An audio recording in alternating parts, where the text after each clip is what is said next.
Snowblowers first came on the market in the 1950s, and before long, this alternative to shoveling really took off.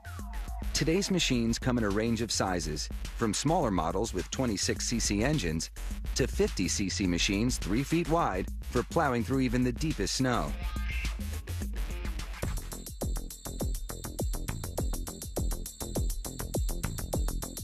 At the heart of a snowblower are rotating blades called augers.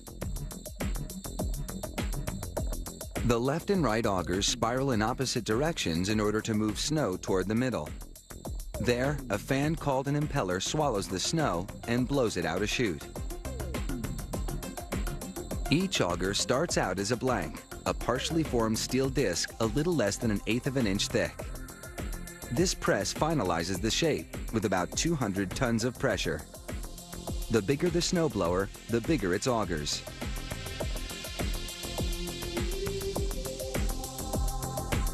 The press forms the left and right augers at the same time. Then, a blast of air ejects them onto separate conveyor belts.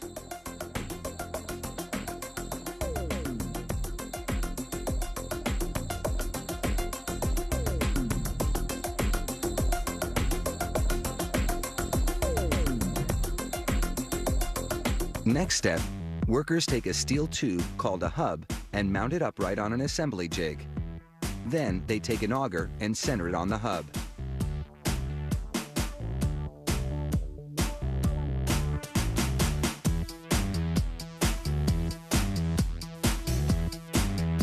The hub and auger then travel down a conveyor belt to a robotic welder. The robot fuses the two pieces into a single unit.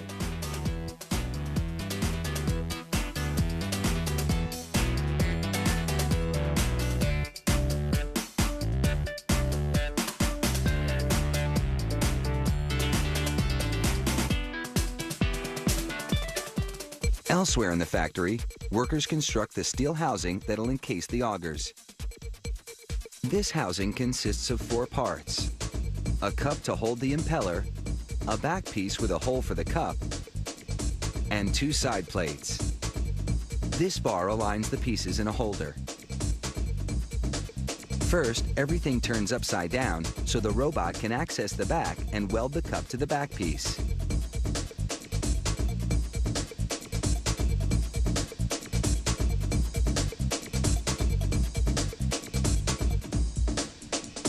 Then it flips right side up again, and the robot welds on the side plates. Total construction time, 55 seconds.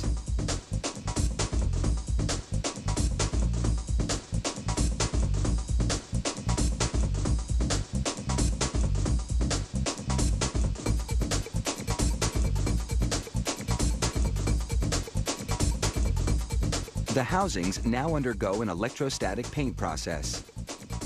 Powder paint laced with a positive electrical charge is drawn like a magnet to the housings, which have been negatively charged. Workers inspect the coat of paint and do any necessary touch-ups.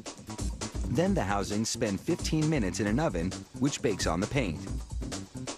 In another part of the factory, workers have bolted a gas-powered engine to a painted steel frame. Inside this frame, they assemble the transmission, the gear system that transfers power from the engine to the snowblower's wheels and augers. After bolting on the impeller, that black component in the back, they attach a large steel axle to the transmission-driven sprocket. Then they slide the now painted auger and hub units onto this axle.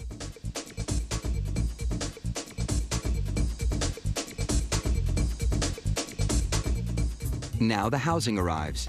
Workers bolt the auger assembly into it.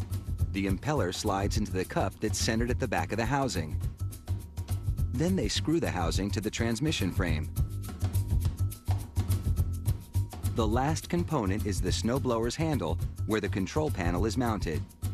There's a lever for selecting different speeds, and clutch levers that can be locked down to direct the wheels and augers. There's also a headlight, so that you'll be visible to oncoming cars while clearing snow at night or on a snowy day. And of course, there's a lever that lets you choose the direction you want to blow the snow.